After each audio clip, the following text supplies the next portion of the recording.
Assalamu alaikum zamandaşlar. Mına biz bugün çay içeriz. Qanday çay?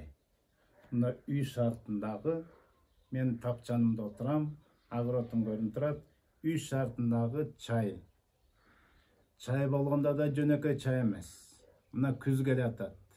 Күзүндө ооруlar, грипп келатат, жана пандемия деген балекет менен коркушуп атат. Паравирус, парагрипп, энтеровирусный инфекция ушул сыяктуу оорулар келатат деп эле коркутат. Эми оору келсе биз эмнеге кайрылабыз? Баягы эле чайга. Антигриппин, тайлохол деген дин ордуна мен силерге сонун гриппке каршы чайды бүгүн көргүзүп үйрөтөм.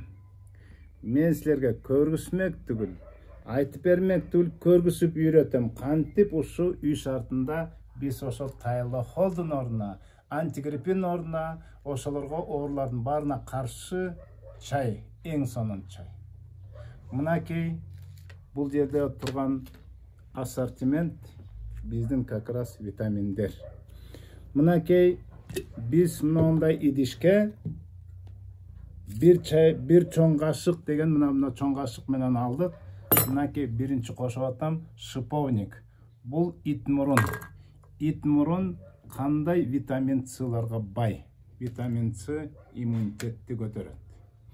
Андан тышкары угуп жүрөбүз. Вируска каршы укмуш экенде имбир жөнүндө өзүндө легенда кеткен. Мынакей бир кичинекей бөлүнгөн имбир. 4 бөлүмгө мындай тыйынга окшогон 4 бөлүмдө ушул бир чоң кашыкка окшогон имбирди коштум. Мынакей противовоспалительный деп айтабыз. Бул хельба. Пайгамбардын хадисинде келген хельба бул бардык воспаление кусуук тийгендерге каршы. Жана тамакты ашказанды аш кылып ашказанды жакшы иштей турган хельба коштум. Андан тышкары мына атактуу каразире. Бул тимин каразиренин мындай уруктарын коштум. Бул да бир биздин ассортимент. Мен огороддон терип келдим бул карагаттын жалбырагы. Карагаттын жалбырагынан мынакей бир экөөдү салып койсоңор болот, салбасаңар деле болот. Бул өзү аромат, андан тышкары мындай эмне деп коет, бул жанагы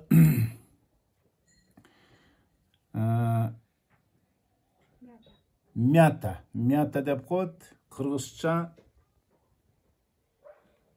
жалбыз деп угуп атасыңар. Мына ошо жалбыз деген немелерден мынакей бир 4-5 мындай жалбырыкты мен коштум. Булар жыттагы берет, ароматтагы берет, эфирное масло дейт, аппетитти көтөрөт, жана витаминдерге бай мындай колдо турган биздин чөптөрдү кошуп, мынакей эми мен буга кайнак сууду кошом. Кайнак суу.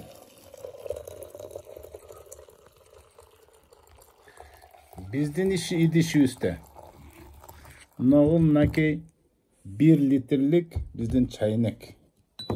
1 литрлик чайнекти мынакей биз мындай кылып жаап туруп, үстүн эгерде колуңар келсе, жанагындай полотенце менен деле ушундай бир идиш менен жаап койсоңор жакшы болот. Муну канча ичиш керек? 10 күнгө чейин, күнүгө колуңардан келсе 3 мал, болбосо 2 мал. Мынакей ушу 1 литрлик идишти 4 адам ичсе, ошого бир ичкенге жеткиликтүү. 200 грамм мындай идиш чайнектен экөөдү ичсеңер, мынакей ошол 200 грамм болот. Ошондой доза бир адамга, мындай чоңураак адамга, балдарга эмес жетет. А кичинекей балдарга мындайдан бир идиш. Мынакей 2 жолу, 3 жолу ушинтип демдеп ичип турсаңар, иммунитетиңер көтөрүлөт. Жанагындай гриппке каршы, сонун ооруга каршы өзүңөрдүн организмиңер чыңалат.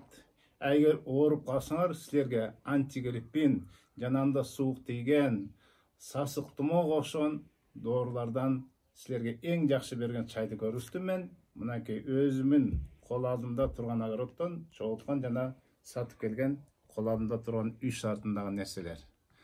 Пайдалангыла, оорубагыла, ичкиле. Ассаламу алейкум, рахматуллахи.